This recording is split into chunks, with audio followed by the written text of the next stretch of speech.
ಇನ್ನು ಗೋವಾ ಕ್ಲಬ್ನಲ್ಲಿ ಆದಂಥ ಅಗ್ನಿ ದುರಂತಕ್ಕೆ 25 ಮಂದಿ ಬಲಿಯಾಗಿದ್ದಾರೆ. ಇದಕ್ಕೆ ಸಂಬಂಧಪಟ್ಟ ಹಾಗೆ ಅಗ್ನಿ ದುರಂತದ ಮತ್ತೊಂದು ಎಕ್ಸ್ಕ್ಲೂಸಿವ್ ವಿಡಿಯೋ TV9ಗೆ ಲಭ್ಯವಾಗಿದೆ. ಗೋವಾದ ನೈಟ್ ಕ್ಲಬ್ನಲ್ಲಿ ವೇದಿಕೆ ಹೇಗಿತ್ತು, ವೇದಿಕೆಯ ತುಂಬಾ ಹೊಗೆ, ಬೆಂಕಿಯ ಭೀಕರ ದೃಶ್ಯ. ಸಂಗೀತ ಕಾರ್ಯಕ್ರಮ ನಡೀತಿರ್ಬೇಕಾದ್ರೆ ಬೆಂಕಿ ಕಾಣಿಸ್ಕೊಳ್ಳುತ್ತೆ.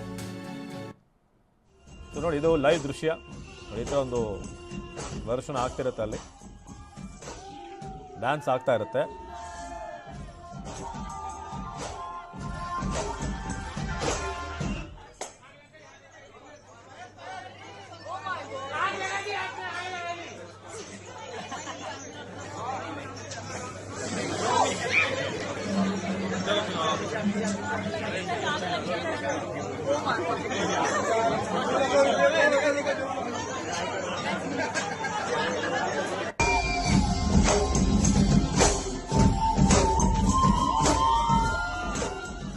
ನೀವು ನೋಡ್ತಾ ಇರ್ತೀರಾ, ಒಂದು ಡ್ಯಾನ್ಸ್ ಪ್ರದರ್ಶನ ಆಗ್ತಾ ಇರುತ್ತೆ. ಡ್ಯಾನ್ಸರ್ ಒಬ್ಬರಲ್ಲಿ ಕುಣಿತಾ ಇರ್ತಾರೆ, ಹಾಡು ಕೂಡ ಅಲ್ಲಿ ಪ್ಲೇ ಆಗ್ತಾ ಇರುತ್ತೆ. ಇನ್ನೊಂದು ಕಡೆ ನೀವು ಅಲ್ಲಿ ಮೇಲ್ಭಾಗ ಮಾರ್ಕ್ ಮಾಡಿ ನಿಮಗೆ ತೋರಿಸ್ತಾ ಇದ್ದೀವಿ. ಅಲ್ಲಿ ನಿಧಾನವಾಗಿ ಸಣ್ಣ ಸ್ಪಾರ್ಕ್ ಕಿಡಿ ಹೊತ್ಕೊಳ್ಳೋದು ನೀವು ನೋಡ್ಬೋದು. ಸೊ ವಿತಿನ್ ಸೆಕೆಂಡ್ಸಲ್ಲಿ, ಕೆಲವೇ ಕ್ಷಣಗಳಲ್ಲಿ ಅದನ್ನು ಅಬ್ಸರ್ವ್ ಮಾಡ್ತಾರೆ. ಇದಕ್ಕಿದ್ದ ಹಾಗೆ ಅಲ್ಲಿ ಹೊಗೆ ಆವರಿಸ್ಕೊಳ್ಳುತ್ತೆ. ಸೊ ಹೀಗೆ ಬೆಂಕಿ ಎಲ್ಲಿಂದ ಶುರುವಾಯಿತು ನೀವು ನೋಡಬೇಕಾದ್ರೆ ಒಂದು ಲ್ಯಾಂಪ್ ರೀತಿಯಾಗಿದೆ. ಸೊ ಅಲ್ಲಿಂದ ಶುರುವಾಗುವಂಥ ಬೆಂಕಿಯ ಕಿಡಿ ಹೊತ್ಕೊಳ್ಳುತ್ತೆ. ನಂತರ ನಿಧಾನವಾಗಿ ಹೊಗೆ ಸುತ್ತಮುತ್ತ ಎಲ್ಲ ಕಡೆ ಕೂಡ ಹೊಗೆ ಆವರಿಸ್ಕೊಂಡಿದೆ. ಅದಾದ ನಂತರ ಕೆಲವೇ ಹೊತ್ತಿನಲ್ಲಿ, ಕೆಲವೇ ನಿಮಿಷಗಳಲ್ಲಿ ಸಂಪೂರ್ಣ ಬೆಂಕಿ ಆವರಿಸ್ಕೊಂಡಿದೆ. ನೋಡಿ, ಅಲ್ಲಿ ಆ ದೃಶ್ಯವನ್ನು ತೋರಿಸ್ತಾ ಇದ್ದೀವಿ. TV9 ಎಕ್ಸ್ಕ್ಲೂಸಿವ್ ದೃಶ್ಯ ಇದು. ಗೋವಾದ ನೈಟ್ ಕ್ಲಬ್ನಲ್ಲಿ ಭಾರೀ ಅಗ್ನಿ ಅವಘಡ. ಘಟನಾ ಸ್ಥಳಕ್ಕೆ ವಿಧಿವಿಜ್ಞಾನ ತಜ್ಞರು ಬಂದು ಪರಿಶೀಲನೆ ನಡೆಸ್ತಾ ಇದ್ದಾರೆ. 4 ಜನರ ತಂಡ ಬಂದು ಅಲ್ಲಿ ಚೆಕ್ ಮಾಡ್ತಾ ಇದ್ದಾರೆ. ಅವಶೇಷಗಳನ್ನು ಲ್ಯಾಬ್ಗೆ ರವಾನಿಸಲಿರುವಂಥ ಅಧಿಕಾರಿಗಳು ಘಟನೆ ನಡೆದಿದ್ದು ಹೇಗೆ ಅನ್ನೋದರ ಬಗ್ಗೆ ಪರಿಶೀಲನೆ ನಡೆಸಲಾಗ್ತದೆ. ಈಗಾಗಲೇ ಸ್ಥಳಕ್ಕೆ ಶ್ವಾನದಳದವರು ಕೂಡ ಬಂದು ಪರಿಶೀಲನೆ ನಡೆಸ್ತಾ ಇದ್ದಾರೆ. ಈಗಾಗಲೇ ಸ್ಥಳಕ್ಕೆ ಆಗಮಿಸಿರುವಂತಹ ಶ್ವಾನದಳ. ಸೊ ಹೊತ್ತಿ ಉರಿದಂಥ ರೆಸ್ಟೋರೆಂಟ್ ನೀವು ನೋಡ್ತಾ ಇದ್ದೀರಾ. ಗೋವಾದ ನೈಟ್ ಕ್ಲಬ್ನಲ್ಲಿ ಭಾರೀ ಅಗ್ನಿ ಅವಘಡ ಸಂಭವಿಸಿದೆ. ಸೊ ಘಟನಾ ಸ್ಥಳದಲ್ಲಿ ವಿಧಿವಿಜ್ಞಾನ ತಜ್ಞರು ಬಂದು ಪರಿಶೀಲನೆ ನಡೆಸ್ತಾ ಇದ್ದಾರೆ. ಸೊ ಪೊಲೀಸರು ಕೂಡ ಸ್ಪಾಟಿಗೆ ಬಂದಿರೋದು. ಜೊತೆಗೆ ಅಗ್ನಿಶಾಮಕ ಸಿಬ್ಬಂದಿ ನೈಟೇ ಬಂದು ಸಾಧ್ಯವಾದಷ್ಟು ಅಲ್ಲಿ ರೆಸ್ಕ್ಯೂ ಮಾಡುವಂಥ ಪ್ರಯತ್ನ ಪಟ್ಟಿದ್ದಾರೆ. ಸೊ ಏನು ಕಾರಣ, ಈ ಒಂದು ಬೆಂಕಿ ಆವರಿಸ್ಕೊಳ್ಳೋದಕ್ಕೆ ಏನು ಕಾರಣ ಅನ್ನೋದು ಈಗ ಗೊತ್ತಾಗಬೇಕಾಗಿದೆ. ಸುಮಾರು 25 ಜನರನ್ನು ಬಲಿ ಪಡ್ಕೊಂಡಂಥ ಘಟನೆ ಇದು. ಘಟನಾ ಸ್ಥಳದಲ್ಲಿ ಈಗ FSL ಪರಿಶೀಲನೆ ನಡೆಸ್ತಾ ಇದೆ. ಇದೀಗ ಸಹದೇವ್ ಈ ಬಗ್ಗೆ ಹೆಚ್ಚಿನ ಮಾಹಿತಿಯನ್ನು ನೀಡ್ತಾರೆ ನೇರ ಸಂಪರ್ಕದಲ್ಲಿ. ಸಹದೇವ್, ಈಗ ನೋಡ್ತಾ ಇದ್ದೀವಿ, ಆ ಒಂದು ದೃಶ್ಯ ಕೂಡ ನೋಡ್ತಾ ಇದ್ವಿ. TV9ಗೆ ಲಭ್ಯವಾಗಿರುವಂಥ ಎಕ್ಸ್ಕ್ಲೂಸಿವ್ ವಿಡಿಯೋ ಅದು. ಸೊ ಇದರಲ್ಲಿ ಎಲ್ಲಿಂದ ಶುರುವಾಯಿತು, ಬೆಂಕಿ ಹೊತ್ಕೊಂಡಿದ್ದು ಹೇಗೆ, ನಂತರ ಅಲ್ಲಿದ್ದಂಥವ್ರು ನಿಮಗೆ ಎಕ್ಸ್ಪ್ಲೈನ್ ಮಾಡಿದ ರೀತಿಯಾಗಿ ಏನು ನೋಡಿದ್ರಂತೆ ಅವರಲ್ಲಿ?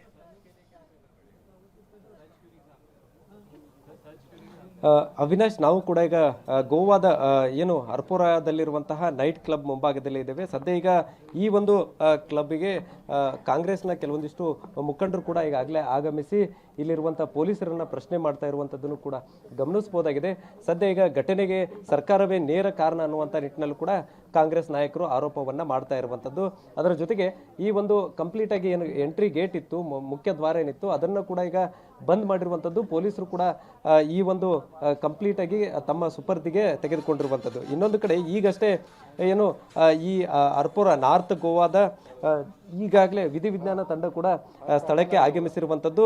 ಒಟ್ಟು 5 ಜನರ ತಂಡ ಒಳಗಡೆ ಹೋಗಿ ಪರಿಶೀಲನೆ ಕೂಡ ನಡೆಸ್ತಾ ಇದೆ ಮತ್ತು ಕೆಲವೊಂದಿಷ್ಟು ಅವಶೇಷಗಳನ್ನು ಕೂಡ ಈಗಾಗಲೇ ತೆಗೆದುಕೊಂಡು ಲ್ಯಾಬ್ಗೆ ರವಾನಿಸುವಂತಹ ನಿಟ್ಟಿನಲ್ಲೂ ಕೂಡ ಸಿದ್ಧತೆಯನ್ನು ಮಾಡ್ಕೊಳ್ತಾ ಇರುವಂಥದ್ದು.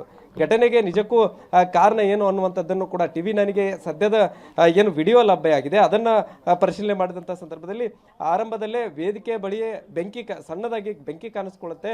ಆ ಒಂದು ಸಂದರ್ಭದಲ್ಲಿ ತಕ್ಷಣಕ್ಕೆ ಅದನ್ನು ನಂದಿಸಿದ್ದೇ ಆಗಿದ್ರೆ ಬಹುತೇಕ ಇಷ್ಟೊಂದು ಸಾವು ನೋವು ಆಗ್ತಾ ಇರಲಿಲ್ಲ. ಆದರೆ ಅಲ್ಲಿ ಯಾವುದೇ ರೀತಿಯಾದಂತಹ ಸುರಕ್ಷತಾ ಕ್ರಮಗಳಿರಲಿಲ್ಲ. ಬಹುಮುಖ್ಯವಾಗಿ ಇಂತಹ ಒಂದು ಕ್ಲಬ್ಗಳಲ್ಲಿ ಬೆಂಕಿ ನಂದಿಸೋಕ್ಕೂ ಕೂಡ ಸಾಮಗ್ರಿಗಳನ್ನು ಇರ್ತವೆ, ಅಂತಹದ್ದನ್ನು ಕೂಡ ಇಲ್ಲಿ ಇಟ್ಟಿರಲಿಲ್ಲ ಅನ್ನುವಂಥದ್ದು ಕೂಡ ಅಲ್ಲಿ ಕಂಡು ಬರುತ್ತೆ.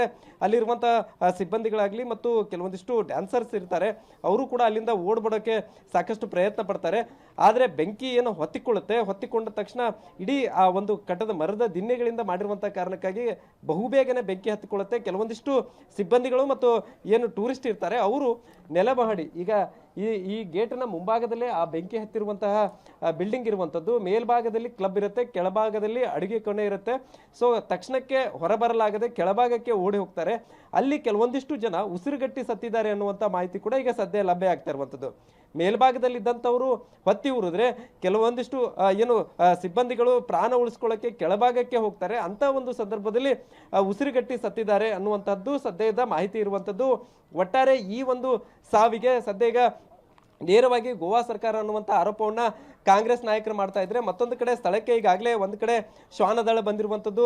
ಫಾರೆನ್ಸಿಕ್ ಸೈನ್ಸ್ ತಂಡದ ಎಲ್ಲ ಅಧಿಕಾರಿಗಳು ಬಂದು ಪರಿಶೀಲನೆಯನ್ನ ಕೂಡ ನಡೆಸ್ತಾ ಇರುವಂಥದ್ದು. ಘಟನೆಗೆ ನಿಜಕ್ಕೂ ಕಾರಣ ಏನು ಅನ್ನುವಂಥ ನಿಟ್ಟಿನಲ್ಲಿ ಒಂದು ಕಡೆ ತನಿಖೆ ನಡೀತಾ ಇದ್ದಾರೆ, ಮತ್ತೊಂದು ಕಡೆ FIR ಅನ್ನ ದಾಖಲಿಸಿಕೊಂಡು ಪೊಲೀಸರು ಕೂಡ ಈಗಾಗಲೇ ಈ ಒಂದು ಕ್ಲಬ್ನ ಮಾಲೀಕರು ಯಾರು ಮತ್ತು ಆಯೋಜಕರು ಯಾರು ಅನ್ನುವಂಥ ನಿಟ್ಟಿನಲ್ಲೂ ಕೂಡ ಈಗಾಗಲೇ ಪರಿಶೀಲನೆಯನ್ನ ನಡೆಸ್ತಾ ಇರುವಂಥದ್ದು. ಇನ್ನು 5 ಜನ ಗಂಭೀರವಾಗಿ ಗಾಯಗೊಂಡಿದ್ರು. ಅವರ ಆರೋಗ್ಯದಲ್ಲಿ ಇನ್ನೂ ಯಾವುದೇ ರೀತಿಯಾದಂತಹ ಒಂದು ಚೇತರಿಕೆ ಕಂಡು ಬಂದಿಲ್ಲ ಅನ್ನುವಂಥ ಮಾಹಿತಿ ಕೂಡ ಇರುವಂಥದ್ದು. ಸದ್ಯ ಈಗ ಒಂದು ಕಡೆ ಗಂಭೀರವಾಗಿ ಗಾಯಗೊಂಡವರಿಗೆ ಚಿಕಿತ್ಸೆ ನಡೀತಾ ಇದೆ, ಮತ್ತೊಂದು ಕಡೆ ಯಾರೆಲ್ಲ ಮೃತಪಟ್ಟಿದ್ರು ಅವರ ಮೃತದೇಹಗಳ ಐಡೆಂಟಿಫಿಕೇಶನ್ ಕೂಡ ಈಗ ಮಾಡುವಂತಹದ್ದನ್ನ ಕೆಲಸ ಮಾಡ್ತಾ ಇದ್ದಾರೆ. ಸೊ ಒಂದು ವೇಳೆ ಮೃತದೇಹಗಳ ಪತ್ತೆ ಆದ ತಕ್ಷಣ ಮರಣೋತ್ತರ ಪರೀಕ್ಷೆ ನಡೆಸಿ ಆ ಒಂದು ಕುಟುಂಬಗಳಿಗೆ ಶವಗಳನ್ನು ಕೂಡ ಹಸ್ತಾಂತರ ನಡೆಸೋಕೆ ಪೊಲೀಸರು ತಯಾರಿನ ನಡೆಸಿರುವಂತದ್ದು. ಅವಿನಾಶ್, ಧನ್ಯವಾದ ಸಹದೇವ್ ಮಾಹಿತಿಗಾಗಿ.